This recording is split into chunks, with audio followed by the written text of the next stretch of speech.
What do you think RBA should do? I think the Reserve Bank's entire reason for existence is to contain inflation between 2 and 3%, and the last official CPI figure was 3.2%. So the only way Michelle Bullock should cut rates is if she thinks 3.2 is between 2 and 3. In which case, we've got bigger problems because it means the head of the Reserve Bank of Australia is a f***ing idiot who can't count. Thank you. You're welcome. A lot of commentators are saying she's going to cut it. What we're seeing here is a very choreographed attempt by Anthony Albanese and Jim Chalmers to influence the RBA's decision. The Reserve is meant to be independent of government and unswayed by popular opinion. It can't be bargained with. It can't be reasoned with. Michelle is meant to be guided not by words, only by numbers. The most brilliant minds. But I guess she's only human. Peter Dutton knows this, which is why he urged her to resist political pressure to lower rates before applying his own political pressure to lower rates. The federal government needs a reprieve more than the opposition, obviously, so it's been seeding the media with pro-rate cut stories. Jim himself said high rates were smashing the economy. Wayne Swan accused Bullock of financial bastardry.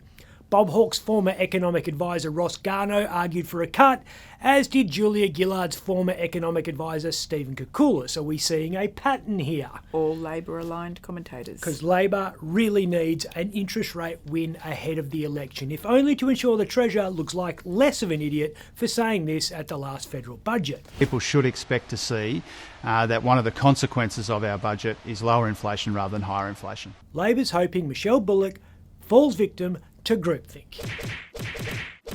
All in favour? Aye! The ALP's convinced themselves that a rate cut is an election panacea. They see John Howard's political career as evidence of the power of RBA decisions. He won in 2001 after 5 interest rate cuts and lost the 2007 election after a dozen interest rate hikes. A few moments ago, I telephoned Mr. Kevin Rudd. But history shows the relationship between interest rates and election outcomes is blurry at best. The 4 rate cuts in the 12 months to the 2013 election didn't save Kevin 2.0. A short time ago, I telephoned Tony Abbott. And the half a dozen rate hikes a year out from the 2010 election didn't stop Julia Gillard from returning to the lodge. You think Michelle's going to hold? Yes. It's not just that 3.2 is demonstrably above the inflation comfort zone now, it's the outlook. Property prices are steaming. The employment market is still so tight anyone can get a job regardless of how useless they are. I haven't flip-flopped. I said no originally, then I said yes, then I have said no, and I've stuck to it. And Donald's trade war will inevitably see prices of goods and services go up. You are fake news. American inflation moved at the fastest pace in almost a year and a half last month, and that was before we had tariffs. We all need to take a cold shower here, and it's not just me saying that. Even Jim's hedging his bets. Well, you always say, if you want to find the answer, follow the money. And the money overwhelmingly says rates are coming down. The people making those bets, though, on the financial markets sometimes hunt with the hounds and run with the wolves. You tell a man, Blue Horseshoe loves Anacon steel.